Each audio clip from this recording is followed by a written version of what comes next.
पाकिस्तान में petrol diesel के लिए मारामारी इसलिए हो रही है क्योंकि पहले ही ज्यादातर पेट्रोल पंप पेट्रोल नहीं होने की वजह से बंद हो चुके हैं और जिनके पास कुछ पेट्रोल बचा है वहां पेट्रोल लेने के लिए लंबी लंबी लाइनें लग रही हैं।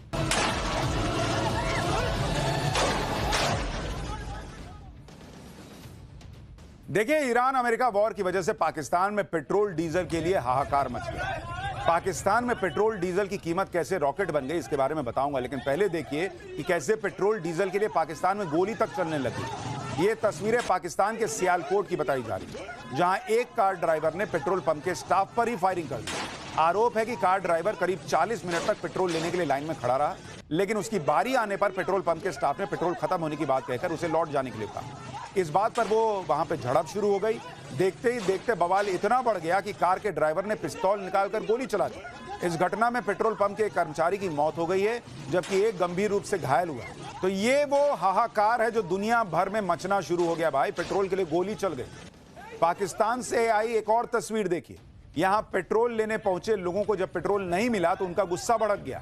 देखते ही देखते वहां लात घूंसे चलने लगे। पाकिस्तान में पेट्रोल डीजल के लिए मारामारी इसलिए हो रही है क्योंकि पहले ही ज्यादातर पेट्रोल पंप पेट्रोल नहीं होने की वजह से बंद हो चुके हैं और जिनके पास कुछ पेट्रोल बचा है वहां पेट्रोल लेने के लिए लंबी लंबी लाइनें लग रही हैं। इस तस्वीर को देखिए, पेट्रोल पंप पर लोगों का हुजूम खड़ा है। बॉस देख रहे हैं, ये पेट्रोल लेने के लिए लाइन है। जो बेचारा लाइन में खड़ा, उसका पेट्रोल तो लाइन में खड़े खड़े खत्म हो रहा है और वहां पहुंच रहा है तो पेट्रोल नहीं मिल रहा। सड़क भी काफी दूर तक लाइनों से पटी पड़ी है। पाकिस्तान की पब्लिक पेट्रोल पंप पर लगी लंबी लाइनों के लिए सरकार को कोस रही है, उसकी नाकामी पर मजे ले रही है। कोई कह रहा है कि मरियम नवाज रमजान के महीने में ही फ्री पेट्रोल बांट रही हैं, इसलिए देर रात तक पेट्रोल पंप पर भारी भीड़ जुट रही और पेट्रोल की रॉकेट हुई कीमत पर निशाना साध रही है पब्लिक। सुनिए पाकिस्तान की पब्लिक क्या कह रही है। ये देखें जी, पेट्रोल फ्री मिल रहा है, मरियम नवाज दे रही है फ्री पेट्रोल। ये रश लगा हुआ है। ईद रमजान शरीफ के महीने में मरियम नवाज की तरफ से तोहफा है। पेट्रोल बिल्कुल फ्री मिल रहा है। पेट्रोल पंप पे अवाम का 12 बजे रश लग गया है, आप सब देख सकते हैं। ईरान अमेरिका युद्ध के कुछ ही दिनों में पाकिस्तान में पेट्रोल डीजल का संकट कितना बड़ा हो गया है, इसकी गवाही खुद ऑयल डिपो पर तेल लेने पहुंचे टैंकर्स के ड्राइवर्स ने दी। पाकिस्तान के अलग अलग इलाकों में तेल सप्लाई करने वाले टैंकर ड्राइवरों के मुताबिक लाहौर के पास तेल डिपो में कई दिनों से उनके टैंकर तेल के इंतजार में सड़क के किनारे खड़े हैं। पिछले 4 दिनों से ऑयल डिपो में पेट्रोल नहीं है और ना ही वहां जल्द पेट्रोल पहुंचने की कोई उम्मीद दिख रही। ईरान ने पाकिस्तान से लगे बॉर्डर को बंद कर दिया है, जिसकी वजह से ऑयल डिपो तक पेट्रोल डीजल की सप्लाई नहीं हो पा रही। दरअसल पाकिस्तान पेट्रोल डीजल गैस के लिए खाड़ी देशों पर निर्भर है। युद्ध की वजह से उसके कई ऑयल टैंक समुद्र में फंसे हुए हैं और इन ऑयल टैंकर्स को एस्कॉर्ट करने के लिए इस हफ्ते मुनीर ने अपनी नौसेना के शिप भी भेजे, लेकिन उसकी यह कोशिश भी कामयाब होती नहीं दिख रही। अब जबकि समुद्र में नौसेना उतारकर भी पाकिस्तान को तेल नहीं मिल पा रहा तो शहबाज सरकार के हाथ पांव फूलने लगे।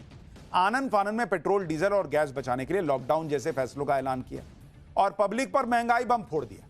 आप देखिए कि पाकिस्तान सरकार ने सरकारी दफ्तरों को होने वाली पेट्रोल डीजल की सप्लाई में 50% की कटौती की। 60% सरकारी गाड़ियां फिलहाल चलेंगी ही नहीं। वर्क फ्रॉम होम कर दिया है दफ्तरों में। स्कूल कॉलेज 31 मार्च तक बंद हैं। एक बार में ही फ्यूल के दाम में 20% बढ़ा इजाफा कर दिया। एक ही झटके में 1 लीटर पेट्रोल और डीजल की कीमत 55 रुपए बढ़ा दी। 1 लीटर पेट्रोल की कीमत पाकिस्तान में 335 रुपए के पार पहुंच गई है बॉस, जबकि 1 लीटर डीजल 321 रुपया का मिल रहा है। वहीं एलपीजी सिलेंडर 100 रुपए महंगा हो गया है। लॉकडाउन जैसे फैसलों का ऐलान करते हुए शहबाज शरीफ ने जो कहा था वो अब दुनिया याद कर रही है। शहबाज सरकार के इन फैसलों से भी पाकिस्तान की पब्लिक भड़की हुई है। सोशल मीडिया पर लोग कह रहे हैं कि सब बंद कर दिया तो बचा ही क्या है। पाकिस्तान के लोग कह रहे हैं कि शहबाज और मुनीर ने ट्रंप की चापलूसी में कोई कसर नहीं छोड़ी। ये लोग ट्रंप को नोबेल दिला रहे थे, अब यही लोग ट्रंप से रूस के तेल पर वैसी छूट क्यों नहीं मांग रहे जैसे छूट भारत को मिली है। सुनिए एक बार। और ये इनके गले पड़ेंगे ये सारे फैसले। ये किसके लिए कर रहे हैं ये सारे फैसले? ये अपनी वफात की तैयारी कर रहे हैं ये लोग सियासी तौर पे। इनका क्या ख्याल है इससे पाकिस्तान को बचा लेंगे ये? अगर पाकिस्तान को बचाना है तो फिर जाते ना जाके डोनाल्ड ट्रंप को कहते कि अगर आपने इंडिया को दे दी है ये सहूलत कि वो रूस से मंगवा ले तो हम भी मंगवा लेते हैं रूस से। हमें भी बड़े मसले बने हुए हैं रूस के साथ हमारे तल्लुकात बनाने थे। नहीं, वहां नहीं पहुंचेंगे। वहां तो उनको नोबेल प्राइज देने की तैयारी हो रही थी। आप तो अवाम की खाल उतारना चाहते हैं इंटेंशनली, लेकिन मैं समझता हूं कि भारत का देखें कि उन्होंने कहा जब तक तेल 130 बैरल से ऊपर नहीं जाएगा हम इसकी प्राइस नहीं बढ़ाएंगे। पाकिस्तान का हाल जो है वो ईरान से भी बदतर हो जाएगा। यानी ईरान के ऊपर जो अटैक्स चल रहे हैं इजराइल के, अमेरिका के, और जो हशर हुआ है ईरान का, उससे भी खराब हाल जो है वो पाकिस्तान का होने जा रहा है। हम सिर्फ अमेरिका, सऊदीया और ईरान के दरमियान फंस चुके हैं। अमेरिका ईरान युद्ध की वजह से पाकिस्तान में पेट्रोल डीजल के लिए क्यों हाहाकार मचा, इसकी एक बड़ी वजह पाकिस्तान का बेहद कम ऑयल रिजर्व भी है। किसी भी देश के इस तरह के आंकड़ों पर नजर रखने वाली संस्था वर्डोमीटर के मुताबिक साल 2025 का रिकॉर्ड बताता है कि पाकिस्तान के पास करीब 24 करोड़ बैरल रिजर्व ऑयल। खुद पाकिस्तान के वित्त मंत्री ने बताया कि उनके पास सिर्फ 28 दिनों का डीजल, 10 दिनों का कच्चा तेल और सिर्फ 15 दिनों की एलपीजी की सप्लाई बची है। और इसी वजह से पाकिस्तान में पेट्रोल पंप बंद होने लगे हैं। पेट्रोल के लिए गोलियां चल रही हैं। लोग कह रहे हैं कि भाई महंगा भले ही कर दो, लेकिन पेट्रोल दिलवा तो दो। एक तरफ ईरान अमेरिका युद्ध ने पाकिस्तान का तेल निकाल दिया है, वहीं तालिबान से चल रहे युद्ध में भी शहबाज और मुनीर सरेंडर मोड में आते दिख रहे हैं। पिछले कई दिनों से चल रहे इस युद्ध में तालिबान ने पाकिस्तान के बॉर्डर और उसके बॉर्डर के अंदर घुसकर मुनीर की सेना और उसके ठिकानों को ऐसा फोड़ा कि अब मुनीर और शहबाज तालिबान के सामने सीज फायर के लिए गिड़गिड़ा रहे। पाकिस्तान तालिबान के हमलों के सामने घुटने टेक चुका है और उठने के लिए आतंकियों के कंधों का सहारा लेने को मजबूर है। पाकिस्तान ने तालिबान के हमले रोकने के लिए 3 आतंकियों को शांति दूत बनाकर काबुल भेजा है। इनमें से एक आतंकी का नाम फजलुर रहमान खलील है, जो पीओके में एक्टिव रहा है। 1980 के दशक में आतंकी संगठन हरकतुल मुजाहिदीन का सरगना इसको बनाया गया था। एक वक्त में फजलुर रहमान को अलकायदा के सरगना उसामा बिन लादेन का राइट हैंड तक माना जाता था। दूसरे आतंकी का नाम है अब्दुल्ला शाह मजहर। इसे जैश ए मोहम्मद के सरगना मसूद अजहर का करीबी माना जाता है। अब्दुल्ला के तालिबान लड़ाकों से रिश्ते मजबूत माने जाते हैं। तीसरे आतंकी का नाम है कारी साजिद उस्मान, जिसका आतंकी भाई तालिबान के लिए सोवियत संघ के खिलाफ लड़ाई लड़ चुका है। तो ये तो पाकिस्तान की हालत हो रखी है कि वो इस युद्ध के बीच तेल की कमी से, महंगाई से मर रहा है, उधर तालिबान मार रहा है। पाठशाला में अब अगला चैप्टर। भारत में पहली बार इच्छा मृत्यु को मंजूरी मिली है बॉस। 13 साल से बिस्तर पर जिंदा लाश की तरह पड़े हरीश राणा की कहानी आपको रुला देगी। 31 साल के बेटे के लिए माता पिता को मौत क्यों मांगनी पड़ी, यह खबर सुनिए बॉस, आत्मा हिल जाएगी। कोई पिता अपने बेटे के लिए क्या मौत मांग सकता है? क्या अपने ही बेटे की मौत के लिए कोर्ट जा सकता है? ऐसा हुआ है। गाजियाबाद के रहने वाले हरीश राणा के माता पिता ने ऐसा किया है, लेकिन मजबूरी में। हरीश राणा पिछले 13 साल से कोमा में है। 31 साल की उम्र हो चुकी है, लेकिन ठीक होने की कोई उम्मीद नहीं बची। हरीश राणा के माता पिता पिछले 13 साल से बिना रुके, बिना थके बेटे की देखभाल कर रहे हैं। बिस्तर पर पड़े अपने बेटे की देखरेख करने में उन्होंने कोई कमी नहीं छोड़ी है। लेकिन ऐसा कब तक चलेगा? बिस्तर पर पड़े बेटे की ऐसी हालत देखकर किसी को भी आंसू आ जाए। आप तस्वीर देखिए, बेटा जिंदा लाश की तरह है। और यही सोचकर हरीश राणा के पिता कोर्ट गए थे, यह जानते हुए कि भारत में आज तक इच्छा मृत्यु की इजाजत नहीं मिली है। लेकिन 4 साल की कानूनी लड़ाई के बाद आज सुप्रीम कोर्ट ने फैसला दिया, सिर्फ हरीश राणा को ही मुक्ति नहीं दिलाएगा यह फैसला, बल्कि उन हजारों लोगों के लिए भी राहत भरा हो सकता है जो लाइफ सपोर्ट पर जिंदगी जीने को मजबूर है। देश में ऐसे सैकड़ों हजारों केस हैं जो हरीश राणा के केस से मिलते जुलते हैं। कई लोग ब्रेन डेड हैं, कई लोग कोमा में हैं। हरीश राणा की तरह ही सालों से बिस्तर पर हैं, जिंदा लाश की तरह जी रहे हैं। उनके परिवार वालों के लिए भी यह फैसला बहुत अहम है। लेकिन क्या इस फैसले के बाद भारत में इच्छा मृत्यु वैध हो गई? इस फैसले को भारत का ऐतिहासिक फैसला क्यों कहा जा रहा है, आज इसके बारे में आपको बताऊंगा। इच्छा मृत्यु का फैसला सुनाते वक्त सुप्रीम कोर्ट के जज क्यों रो पड़े, आज यह भी आपको बताने जा रहा हूं। देखिए, अपने बेटे के लिए मौत मांगना कितना दर्दनाक होता है। 31 साल के हरीश राणा के बूढ़े माता पिता के आंसू बता सकते हैं। जिस बेटे को उन्होंने लाड़ प्यार से पाला, इंजीनियरिंग कॉलेज भेजा, बेटा कॉलेज में टॉपर था। ये देखिए उसकी तस्वीर, जब वो हट्टा कट्टा था, अच्छा था। लेकिन एक हादसे ने हरीश राणा को इस हाल में पहुंचा दिया कि मां बाप ही बेटे के लिए इच्छा मृत्यु मांगने पर मजबूर हो गए। हरीश राणा चंडीगढ़ की पंजाब यूनिवर्सिटी से बीटेक की पढ़ाई कर रहे थे। 2013 में वो हादसे का शिकार हुआ और हॉस्टल की 4थी मंजिल से गिर गया। इसकी वजह से पूरा शरीर जो है वो लकवाग्रस्त हो गया और कोमा में चला गया। वो कुछ ना बोल सकता था, ना ही कुछ महसूस कर सकता था। डॉक्टर्स ने हरीश को क्वाड्रीप्लेजिया बीमारी से पीड़ित करार दिया। इसमें मरीज पूरी तरह से फीडिंग ट्यूब यानी खाने पीने की नली और वेंटिलेटर सपोर्ट पर निर्भर रह जाता है। इस बीमारी में रिकवरी की कोई गुंजाइश नहीं होती।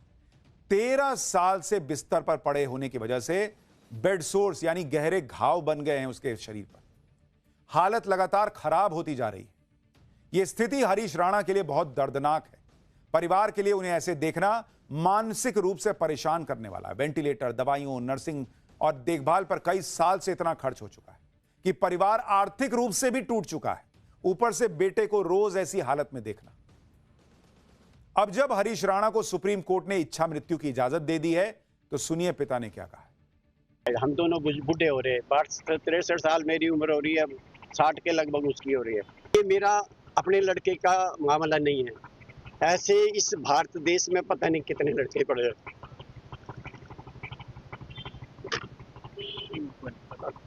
तो हम चाहते कि सबका भला हो, कल्याण हो, तो इस जनहित के हेतु अपने ये बताया कि ऐसा होना चाहिए मेरे जज साहब को। मैं एक पिता होने के नाते, आप भी बच्चों के पिता होंगे, कितना दुख होता होगा। तो दुख तो हर माता पिता को। तो क्या बताऊं मैं, अब माँ बाप को कैसे लगता होगा, कुछ नहीं बोल सकते हम, कुछ नहीं बोल सकते हम। किसी का भी दिल टूट जाए ये खबर देखकर। मां बाप रो रहे हैं लेकिन बेटे के लिए मौत मांग रहे हैं, क्योंकि बेटा जिस हालत में है वो मौत से भी बदतर है। हरीश राणा के मेडिकल कंडीशन और उनके माता पिता की मानसिक स्थिति किसी से भी देखते नहीं बन रही। आंखों में आंसू हैं। फिर भी हरीश राणा के पिता कम से कम इस बात को लेकर खुश हैं कि बेटे को और तकलीफ नहीं झेलनी पड़ेगी। सुप्रीम कोर्ट ने भी हरीश राणा को इच्छा मृत्यु का फैसला सुनाया तो फैसला सुनाते वक्त जस्टिस जेबी पारदीवाला भावुक हो गए। उनकी आंखें भी भर आईं। सुप्रीम कोर्ट ने हरीश राणा का लाइफ सपोर्ट हटाने की 2 वजह बताई। सुप्रीम कोर्ट ने कहा कि यह हस्तक्षेप चिकित्सा उपचार की श्रेणी में आता है और यह मरीज के सर्वोत्तम हित में है। हरीश राणा के केस में फैसला सुनाने में 4 साल का वक्त लगा। कई बार मेडिकल बोर्ड बनाए गए। एम्स के डॉक्टरों की रिपोर्ट में बताया गया था कि हरीश की हालत में सुधार की कोई संभावना ही नहीं है। इस पर कोर्ट ने माना कि यह फैसला मुश्किल है, लेकिन हरीश को इस तरह की पीड़ा में लगातार रखना उचित नहीं है। सुनवाई के दौरान सुप्रीम कोर्ट ने हरीश राणा के परिवार से भी बातचीत की थी। अब जब सुप्रीम कोर्ट का फैसला आ गया है तो यह समझ लीजिए कि हरीश राणा को कैसे इच्छा मृत्यु दी जाएगी। कोर्ट ने आदेश दिया कि हरीश राणा को एम्स के पैलिएटिव केयर यूनिट में भर्ती किया जाएगा, जहां डॉक्टरों की निगरानी में उनके उपचार को धीरे धीरे बंद किया जाएगा। कोर्ट ने साफ किया कि यह पूरी प्रक्रिया गरिमा के साथ और मेडिकल एथिकल प्रोटोकॉल का पालन करते हुए की जानी चाहिए। इच्छा मृत्यु को यूथेनेशिया कहा जाता है। भारत में पैसिव यूथेनेशिया का यह पहला मामला है जिसे कोर्ट ने मंजूरी दी, क्योंकि यूथेनेशिया 2 तरह के होते हैं। एक्टिव यूथेनेशिया में बीमार व्यक्ति को डॉक्टर जहरीली दवा देकर मृत्यु देते हैं। एक्टिव यूथेनेशिया यानी दवा देकर मौत देना भारत में अवैध है, जबकि पैसिव यूथेनेशिया में बीमार व्यक्ति का उपचार रोक दिया जाता है ताकि मरीज की प्राकृतिक रूप से मौत हो सके। पैसिव यूथेनेशिया यानी लाइफ सपोर्ट हटाना भारत में अनुमति योग्य है, लेकिन आज तक इसकी अनुमति नहीं मिली थी। यह पहला केस है जिसमें सुप्रीम कोर्ट ने यह फैसला सुनाया।